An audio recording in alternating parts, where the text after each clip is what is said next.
Olá, boa tarde. Você acompanha agora as principais notícias do Brasil e do mundo desta quarta-feira. O preço do aluguel residencial baixou em junho. Segundo a Fundação Getúlio Vargas, essa foi a segunda desaceleração seguida. O índice de variação de aluguéis residenciais recuou 0,31% em junho, na comparação com maio.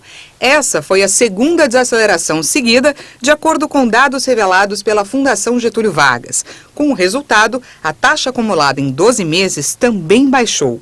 O indicador é calculado com base em dados coletados em contratos assinados por inquilinos de 4 capitais: Rio de Janeiro, São Paulo, Porto Alegre e Belo Horizonte. Entre maio e junho, a única cidade a apresentar elevação na variação média do aluguel residencial foi São Paulo. Já para as demais cidades, houve uma desaceleração no preço das locações. Já o comportamento das taxas anuais ficou dividido. Conforme o levantamento, 2 cidades apresentaram desaceleração: Belo Horizonte e Porto Alegre. E outras 2, aceleração: São Paulo e Rio de Janeiro. A recuperação de mata nativa no Brasil pode gerar 2 milhões de empregos até 2030. O número foi calculado em pesquisa com base em meta definida pelo governo federal de restaurar 12 milhões de hectares degradados. O Brasil pode gerar de 1 a 2 milhões e meio de postos de trabalho diretos se alcançar a meta de restaurar 12 milhões de hectares de vegetação nativa até 2030.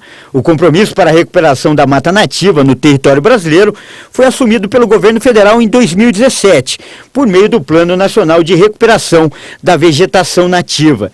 De acordo com pesquisa publicada pela revista britânica People and Nature, as atividades que envolvem a restauração florestal têm capacidade para gerar um emprego a cada 2 hectares restaurados, o que equivale a 2 campos de futebol. O estudo abrange atividades como a coleta de sementes, produção de mudas, plantio e manutenção das áreas restauradas, além dos serviços técnicos como consultoria, elaboração de projetos e monitoramento. A Secretaria de Infraestrutura e Meio Ambiente do Estado de São Paulo destacou que, para chegar ao resultado esperado, foram considerados apenas os postos criados a partir da chamada restauração ativa, que é gerada pela ação humana. O plano detalha as metas de restauração para cada tipo de bioma. Mata Atlântica 38%, Amazônia 38%, Cerrado 17%, Caatinga 4%, Pampa 2% e Pantanal 1%. E nos destaques internacionais, Boris Johnson está na corda bamba. O primeiro-ministro do Reino Unido disse hoje que seu governo não renunciará após a saída de 2 de seus mais importantes ministros e de uma série de autoridades de menor escalão que também se demitiram em protesto contra sua liderança.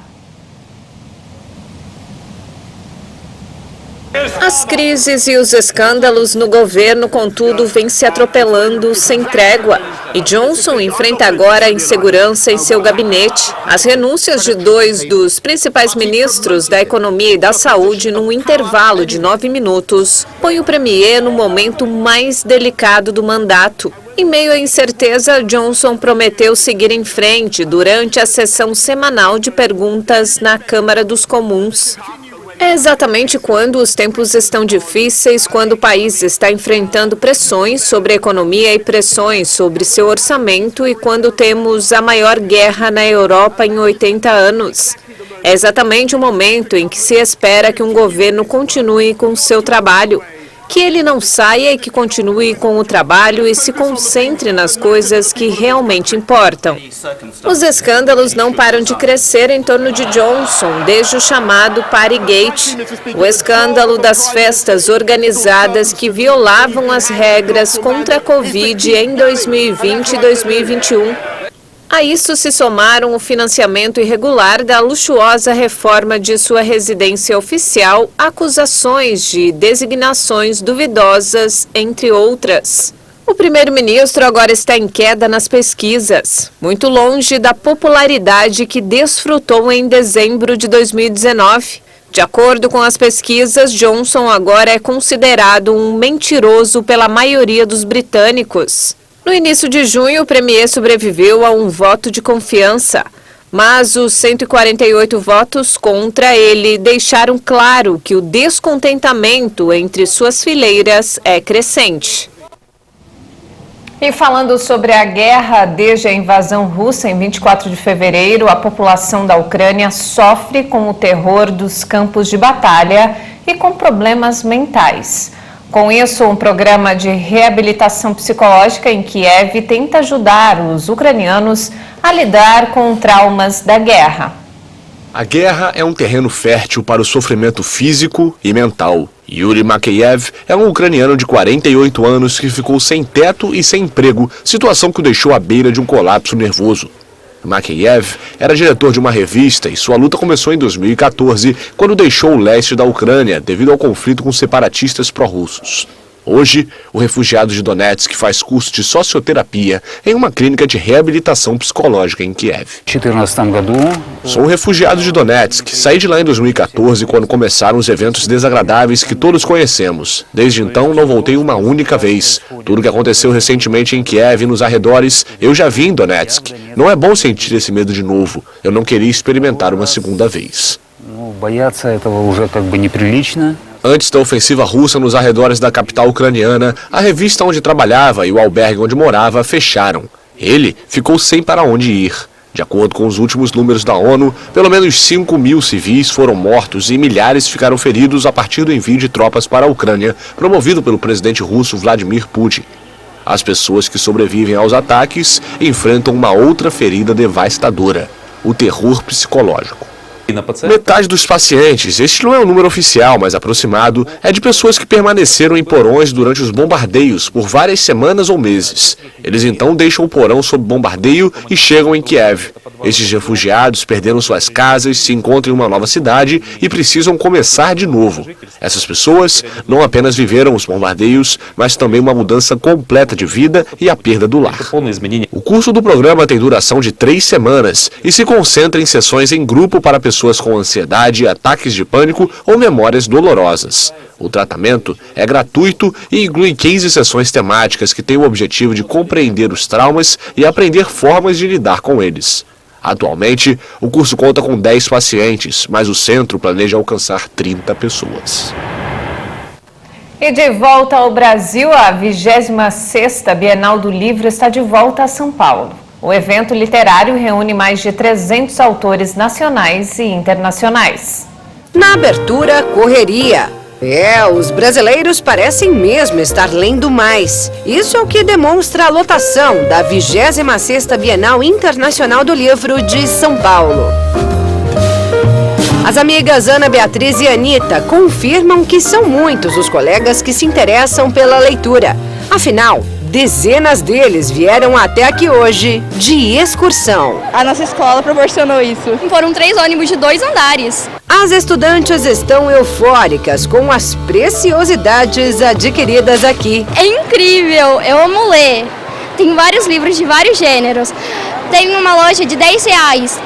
Eu encontrei uma coleção que eu queria. No estande citado pela Anitta, tem livro para todos os gostos. A gente tem livro jurídico, como o Vai de Meco, tem livro de aventura, tem livro de ficção, tem Turma da Mônica. Então a gente tem milhares de títulos aqui para todos os gostos de clientes e leitores. Entre os 185 expositores, há aproximadamente 3 milhões de exemplares dos mais diversos gêneros. Mas o evento conta ainda com 500 atrações que vão muito além da literatura em papel. Aqui as palavras saltam dos livros e dão aos visitantes outras experiências sensoriais, como no espaço Cozinhando com as Palavras, onde a literatura se mistura à culinária. Ou no espaço infantil, com atividades diversas para toda a família. No estande Repente Cordel, a apresentação da cultura nordestina se faz em papel e muita música. Tem cultura brasileira e internacional. A cada ano, a Bienal tem como tradição homenagear a literatura de algum país. E não por acaso o escolhido da vez foi Portugal. Isso porque em 2022, a independência do Brasil completa 200 anos. E aqui nesse estande, dedicado ao país, também há experiências imersivas, como nesta réplica de um bondinho português. Daqui de dentro, o visitante sente como se estivesse realmente passeando pelas cidades daquele país. O espaço tem como destaque o escritor e vencedor do Nobel de Literatura, José Saramago, e contará ao todo com a presença de 23 escritores portugueses, entre eles Walter Hugo Mãe. Mas essa é só uma pequena parcela dos cerca de 300 autores nacionais e internacionais confirmados no evento, como Laurentino Gomes, Aline Bey, Maurício de Souza e Mário Sérgio Cortella. Até domingo, dia 10 de julho, a organização da Bienal Internacional do Livro espera receber ao menos 500 visitantes no Expo Center Norte em São Paulo. Os ingressos estão à venda no site bienaldolivro.sp.com.br. Vem pra Bienal!